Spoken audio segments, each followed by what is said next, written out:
boleh hanya mengusap bagian atas dari alas kaki kita. Tentu saja bukan sembarang alas kaki. Alas kakinya adalah alas kaki yang menutup bagian-bagian wajib yang harus dibasuh ketika wudhu. Yaitu apa? Dari mulai mata kaki sampai telapak kaki. Jadi kalau yang ketutupnya cuma telapak kaki doang, nah itu berarti tidak boleh mengambil keringanan ini, yaitu mengusap alas kaki. Nah, yang menarik adalah bahwa mengusap alas kaki ini bisa kita lakukan, diberi keringanan oleh Allah Subhanahu wa taala dan Rasulnya untuk melaksanakan syariat ini selama 3 hari 3 malam bagi musafir. Ya. Jadi kapan mulai hitungannya? Jadi setelah kita misalnya batal hadas, ya, hadas besar, kemudian kita berwudu, kemudian kita pakai alas kaki kita sepatu yang tebal itu. Nah, dari situlah mulai dihitung 3 hari 3 malam. Nah, selanjutnya keringanan yang lain yang kita sebut yang diberikan oleh Allah Subhanahu wa taala dan Rasulnya kepada para musafir adalah kita boleh sholat di atas kendaraan. Nah, ini apa maksudnya? Nah, sholat di atas kendaraan ini boleh dalam sholat sunnah berdasarkan kesepakatan seluruh ulama. Ini dicontohkan oleh Rasulullah SAW ketika beliau perjalanan, beliau sholat di atas untanya. Jadi dan sholatnya itu sholat yang witir, sholat sunnah.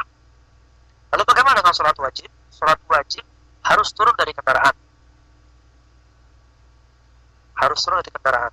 Namun dikecualikan jika kendaraannya tidak bisa kita kendalikan. Misalnya kita naik pesawat, nggak mungkin kan kita turun. Atau misalnya pas kita naik kereta, nggak mungkin kita turun. Atau pas kita naik bis, yang bisa itu bis umum, kita nggak mungkin turun, nggak mungkin menghadap kiblat, maka kita sholat sesuai dengan menghadapnya kendaraan itu, meskipun itu sholat wajib kita diperbolehkan. Namun kalau sholat sunnah, nah itu sejak awal memang diperbolehkan, meskipun itu mobil kita sendiri, kendaraan kita sendiri, kita bisa turun, kita tetap boleh untuk melaksanakan sholat sunnah. Nah, ini ini adalah hukum-hukum atau keringanan-keringanan yang disyariatkan oleh Allah Subhanahu wa taala bagi para musafir. Keringanan yang lain, ya, bahwa Rasulullah sallallahu alaihi wasallam juga mencontohkan kepada kita bahwa kalau beliau musafir itu beliau meninggalkan salat-salat sunnah yang bersifat rawatib, seperti yang kita istilahkan dengan salat qabliyah dan ba'diyah. Nah, ini kita tinggalkan lebih afdol, ya. Tadi yang dicontohkan oleh Rasulullah sallallahu alaihi wasallam. Tapi Rasulullah sallallahu alaihi wasallam tetap komitmen pada 2 salat sunnah, yaitu salat witir atau salat lail, ya, salat malam, dan juga salat qabliyah subuh atau salat sunnah fajar. Nah, ini yang dicontohkan oleh Rasul sallallahu alaihi wasallam. Nah, demikianlah rekan-rekan sekalian, para pendengar, para audiens, para sahabat yang dimuliakan Allah Subhanahu wa taala, hal-hal yang terkait dengan adab-adab, hukum-hukum safar, kenapa disyariatkan safar, dan dari disyariatkannya keringanan-keringanan ini kita dapat menyimpulkan bahwa Islam ini agama yang mudah, Islam ini agama yang manusiawi, Islam ini agama yang membawa syariat yang sesuai dengan fitrah kita.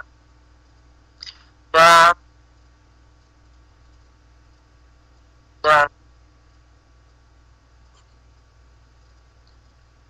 Allah Subhanahu wa taala menginginkan agar kita beribadah kepada Allah Subhanahu wa taala sesuai dengan kemampuan, sesuai dengan situasi, sekuat kemampuan kita untuk melaksanakan kewajiban kita kepada Allah Subhanahu wa taala. Itulah mungkin rekan-rekan sekalian yang bisa saya sampaikan. Kalau misalnya ada kesempatan melanjutkan diskusi atau hal-hal yang ditanyakan, mungkin mudah-mudahan masih ada waktu. Aku lupa melihat wa astaghfirullah li wa lakum.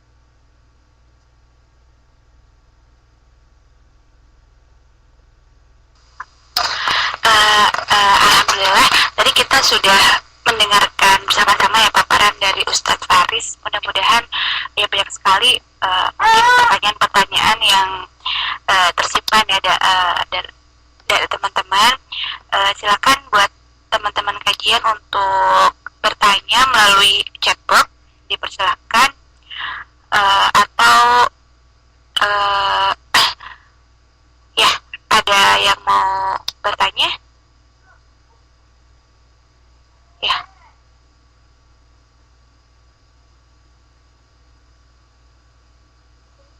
Ya, sambil menunggu Ustadz,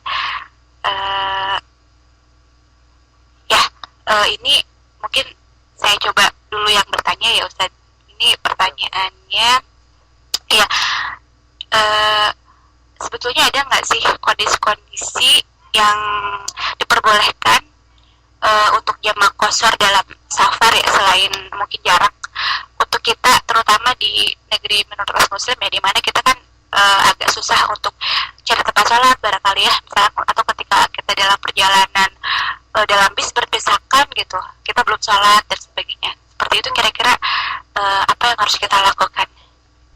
Baik, terima kasih atas pertanyaannya. Nah, ini mungkin berangkat dari pemahaman kita tentang jamaah dan qashar itu sendiri. Jadi harus kita pisahkan antara tadi Mbak menyebutkan tentang istilah jamaah qashar. Apakah jamaah qashar harus bersatu atau tidak? Jamaah dan qashar adalah dua hukum yang berbeda. Qashar atau meringkas sholat itu hanya disyariatkan atau hanya diperbolehkan ketika kita melakukan safar, itu saja. Ya, kalau kita safar, kalau kita melakukan perjalanan. Di luar sebab safar, kita tidak boleh qashar sholat. Ya, di luar sebab safar, kita tidak boleh qashar sholat. Ini yang harus kita garis bawahi. Namun bagaimana dengan jamaah? Tapi jamaah adalah menggabungkan antara dua sholat, ya, zuhur dengan asar, maghrib dengan isya. Nah, jamaah disyariatkan jamaah yang merupakan keringanan dari Allah Subhanahu wa taala, bukanlah semata-mata disebabkan oleh safar, tapi juga disebabkan oleh udzur-udzur yang lain. Kalau kita safar, tentu saja itu jadi keringanan bagi kita, jadi sebab bagi kita untuk boleh mengambil jamaah. Nah, di antara sebab-sebab yang membolehkan kita jamaah, misalnya dalam keadaan hujan deras, di mana Rasulullah SAW pernah mencontohkan pada zaman itu kan, pada zaman sahabat Rasulullah SAW semua sholat di masjid. Nah, pada situasi ini beliau mensyariatkan menjamaah antara maghrib dan isya, tapi tidak qashar, ya, tidak qashar. Jamaah tapi tidak qashar disebabkan hujan deras. Nah, setelah maghrib mereka pulang, pada isya mereka tidak berangkat lagi ke masjid. Nah, para ulama masa kini berbeda pendapat, apakah di luar masalah hujan ini bisa dikiaskan atau dianalogikan sebagai yang lain. Pendapat yang Allah a'lam bishawab, yang saya pilih atau yang kita cenderung kepadanya adalah bahwa segala uzur yang syar'i yang menyebabkan kita tidak bisa melaksanakan sholat pada waktunya masing-masing, maka diperbolehkan kita untuk melakukan jamaah dengan syarat tidak mencari-cari alasan.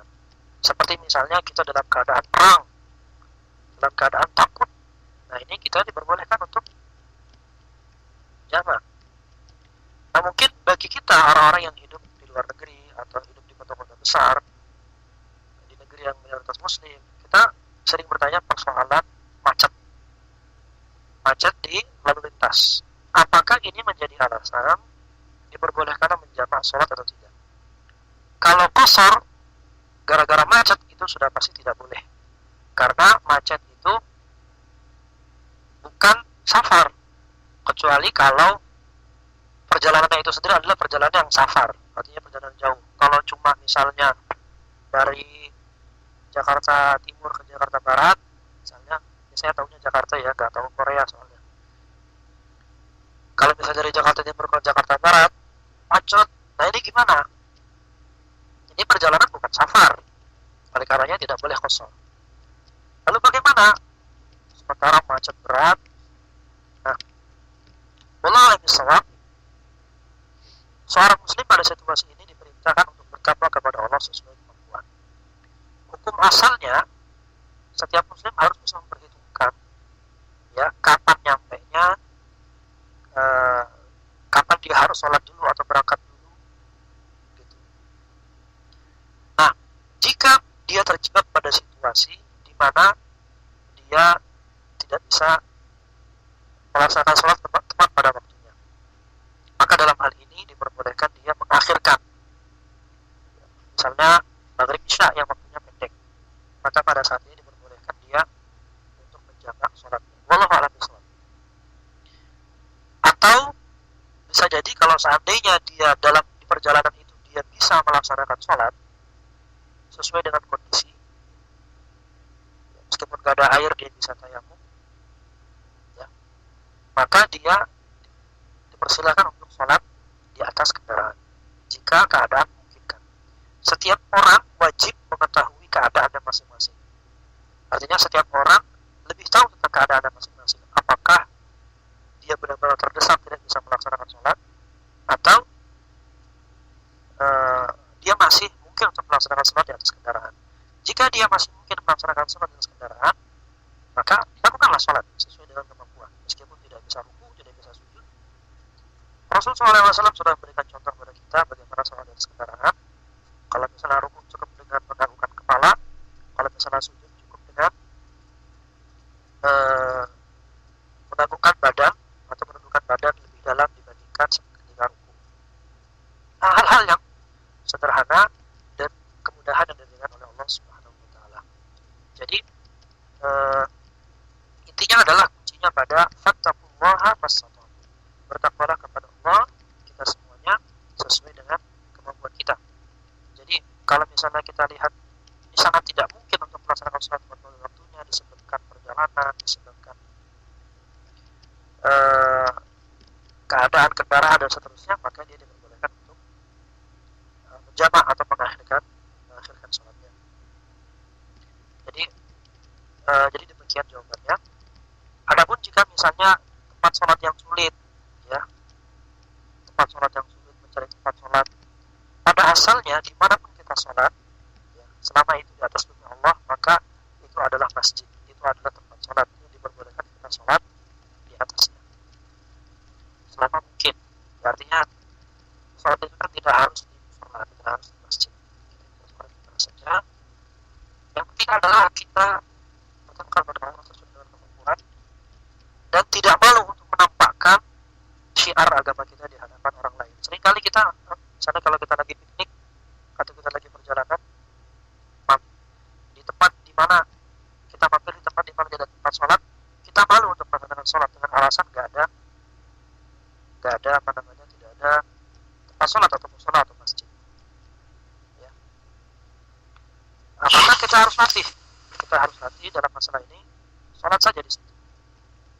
Itu mungkin jawaban saya. Wallahu a'lam.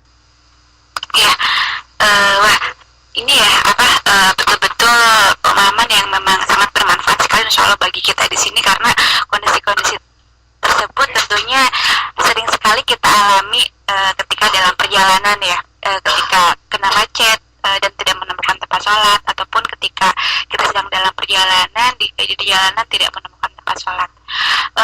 Terima kasih buat Ustadz Farsa atas jawabannya. Kemudian ini dari radio pengajian ada pertanyaan dari Mbak Mutia. Mbak Mutia bertanya, Pak Ustadz, yang dimaksud alas kaki ini apa? Tadi kan Ustaz menjelaskan tentang alas kaki. Apakah sepatu atau kaos kaki? Dan kalau kaos kaki, apa harus terbuat dari bahan tertentu? Karena pernah dengar kalau nggak salah kaos kakinya harus terbuat dari bahan kulit. Terima kasih. Ya, mohon jawabannya. Baik, tentang hukum mengusap alas kaki. Nah, alas kaki yang diperbolehkan untuk mengusap itu adalah alas kaki yang tebal. Alas kaki, kalau zaman Rasulullah SAW, alas kaki itu terbuat dari kulit. Dia betul-betul tebal, menutup sampai di atas mata kaki. Nah, kalau misalnya ada di antara kita yang pakai sepatu, ya, yang pakai sepatu sesuai dengan syarat-syarat yang memenuhi itu, ya, memenuhi alas kaki